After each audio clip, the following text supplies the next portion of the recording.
All right, thanks for coming out and covering us. Obviously, we're getting ready for Pittsburgh Saturday night, and Pitt's led by James Conner, a great running back, and a quarterback that's playing really effective right now for them, both as a runner and a passer. And I think he's 2-to-1 touchdown to interception ratio. They're an excellent team in terms of running the ball, time of possession, third down. On defense, very few explosive plays, excellent on third down. Excellent special teams units too. So we just finished our second practice for them and getting ready to go. Questions? Yeah. Yeah, Herb is going to be out for the game. Dion, again, we're just, it's day to day. We'll see how he recovers from what he did today, and we'll go from there, Manny. Tracy was saying that you never want to get used to losing program, things like that. Is that a concern for you because of loss of art coming up? Yeah, I mean, I don't think anybody will ever get used to losing in this organization. So I think our guys had a good attitude today, and they're getting better. They're fighting. They competed today. So again, nobody likes to lose. Nobody wants to lose. But that's one thing. Saying that is one thing. The other thing is addressing the things that you need to address individually and collectively, and charting a course and getting them fixed in the time span that we have. So very pleased with the attitude today, and we just got to keep getting better, because it's going to be a heck of a team coming in here Saturday night.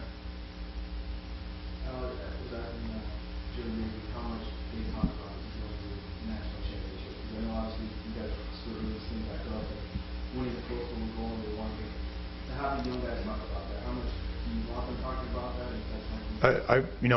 I want them to be winners. I want them to be champions. I want them to scratch, claw, compete. Joe Yerby's one of those guys who I'm glad he feels like that, because when he practices, it looks like that. That's how he's preparing every day. So again, we want to get everybody in the organization to think like that. And I think for us, we just got to take it one game at a time. Not look at the big picture, just keep getting better, and Joe's a big part of that. Joe's a leader, even though he's a young guy. Last week you talked about, they look like they had recovered from the loss of Florida State, pretty good. But how do you explain what happened Saturday? Was it not ready, or just a couple of things that were against it early that kind of turned aside, or what feel that we're ready to play? Yeah, again, I think answering the question and clarifying by saying there's no excuses. At the end of the day, I'm trying to answer your question, but you go into a game, and if you stop them early in the game, which we did, and you score and you're up 7-0, and even the drive that we fumbled, how can you say we weren't ready to play the game? So it's easy to go back after you lose and say there was an emotional hangover and all that, but I promise you that nobody in our building's doing that. We're trying to play 12 one-game seasons, and if that wasn't there, obviously I didn't do a good enough job recognizing it and getting it fixed. So that's my responsibility, and give Virginia credit. As I said, they played with a lot of energy. They played well. They didn't turn the ball over, and as I said to you guys all along, it was the best front seven we've seen. So. Same token, getting back and getting ready, and maybe coming out this week with a win and then going on to the bowl. It's big. It's big. Yeah, we got to do that. We got to finish this season. We got to, the only thing that matters right now is the Pitt game. And then after that, we all got to dig down and do what we got to do to prepare for the bowl game, and then go win a bowl game. Go learn that process from A to Z. And no one on our team has done that. I know we want to jump to national champion, but our team hasn't done that. And half of our team, more than half of our team, hasn't been to a bowl game. They couldn't go to a bowl game as, Duke's group couldn't go to a bowl game as freshmen, couldn't go to a bowl game as sophomores. So, the group before Duke, they couldn't go for 2 years. So, I think from that standpoint, we got to learn how to do that. But it's all this week right now. The only thing that matters, we got to prepare for Pitt and get ready for Pitt and what they do well in all three phases. You've seen in your lineup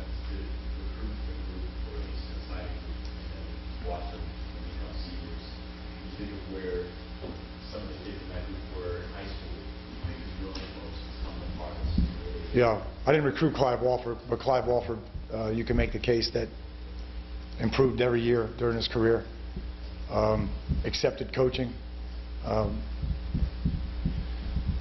addressed his flaws, eliminated defects, and even to right now, this moment, I'm sure you guys, because you follow it so closely, are seeing him with his run after catch be better than it's ever been. His long speed, his stamina, his endurance is better than it ever has been. So he didn't have that last year. And you guys know before that he didn't have the size or the strength or the inline blocking. And now the overall conceptual awareness and intellect, I mean his football intellect is awesome right now. His ability to be able to play so many different positions, and we can split him out. We can put him on the backside, we can put him in motion, and we can protect him. That's why we're able to get him the ball, because he works hard at it. So I mean, there's other guys. I mean, John Feliciano. Again, I didn't recruit John, but John has come, a really long way. Thurston Armbruster, how he's grown, as a person and a player, most particularly over the last year.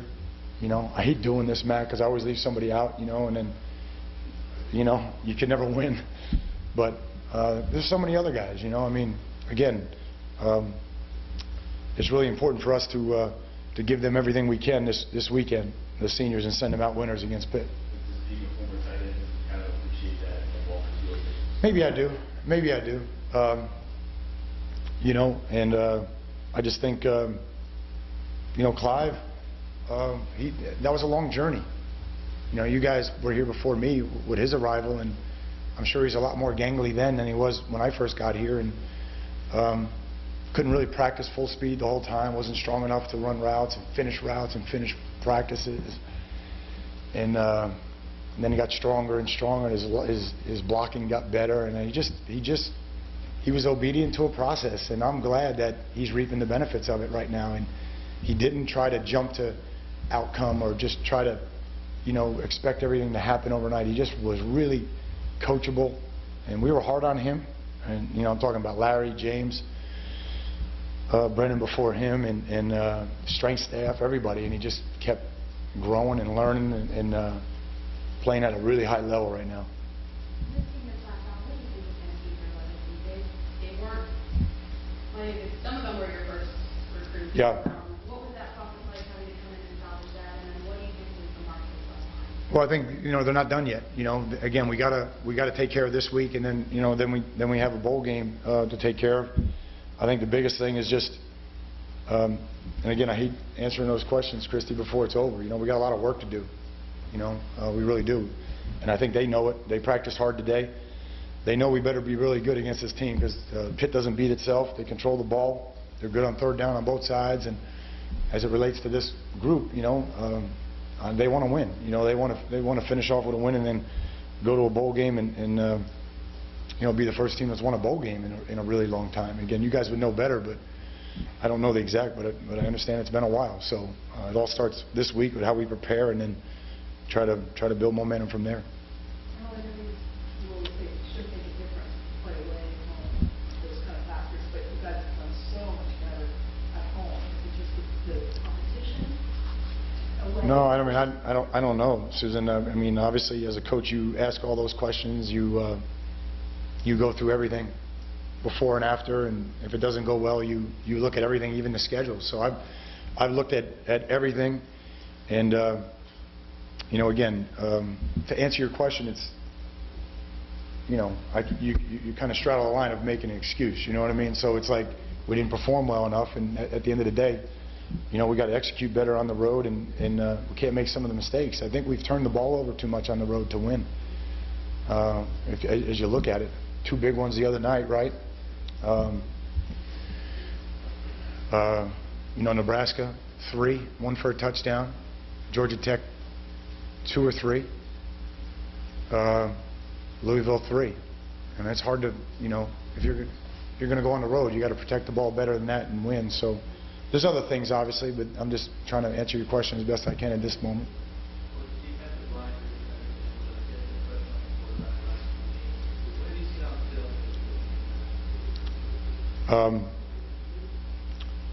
I think, number one, going back to Florida State, we didn't get sacks, but it's hard to say that we didn't get pressure on Florida State. I felt like we got a lot of pressure on them. You know, we made them move and run around and all that.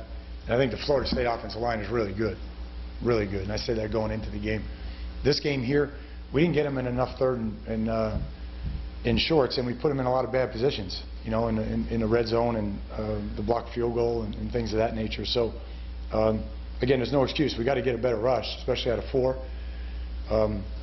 But they were able to stay ahead of the count. They ran the ball well, and we didn't get them enough pass downs, to be quite honest with you. But there's no question that we have not got to the quarterback as much as we had been over the last month, the last 2 weeks. A couple more questions. You mentioned finishing the season strong, 8 weeks before game. How would you assess how the season's gone?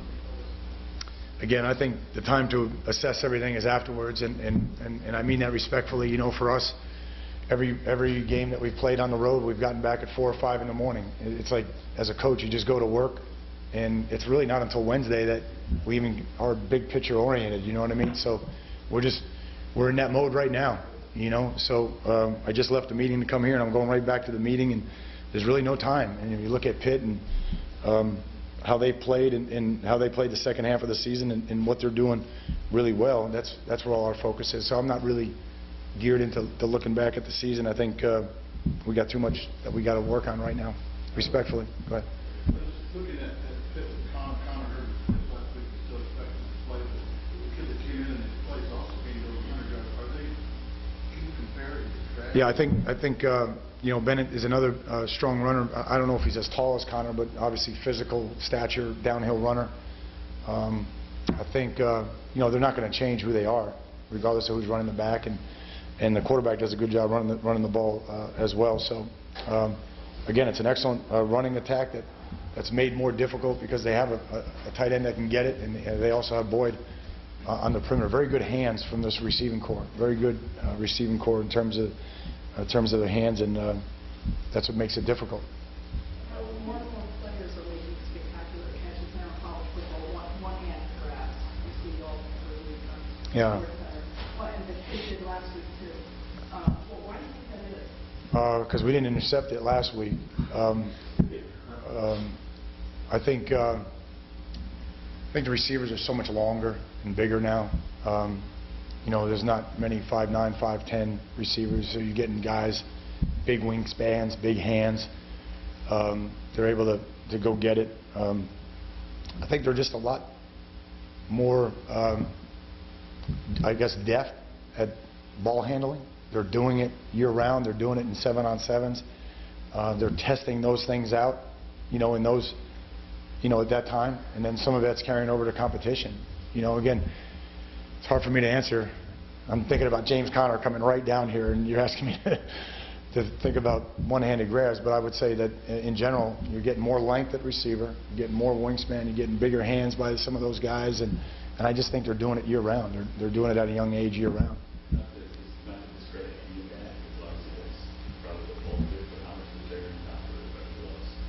Gloves are a big part of it, and you know, you're exactly right.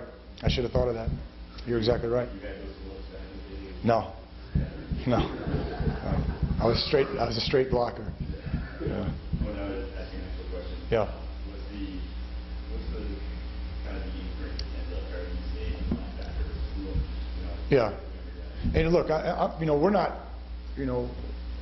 we're not where we need to be yet, but we have some guys trying to chase being elite again, trying to be the best again, you know, and I think Denzel has left that imprint on the linebacker unit, if not our team, you know, and I'm glad that he's doing that. And Denzel and Clive and Duke and those guys, those are all team guys, you know. So Denzel's a team guy. He's attacked the things that he didn't do well. You guys remember him as a 200-pound linebacker. Now he's 240, and he's explosive. He's strong. He's defeating blockers better. I think the things that he's done better now are rushing the passer, his pass defense, and his man-to-man coverage, and that's what his challenge was this year. And I think he's doing that better. And I think he was locked in the other night, you know. So again, it's hard to say, you know, were you not emotionally ready? Did you have a hanger over all that? When those two guys went out there and did what they did, I mean, Denzel was flat out locked in to every play, and you know, had one of his best games, if not his best game of his career. Okay, guys. Hey, have a great Thanksgiving too, guys.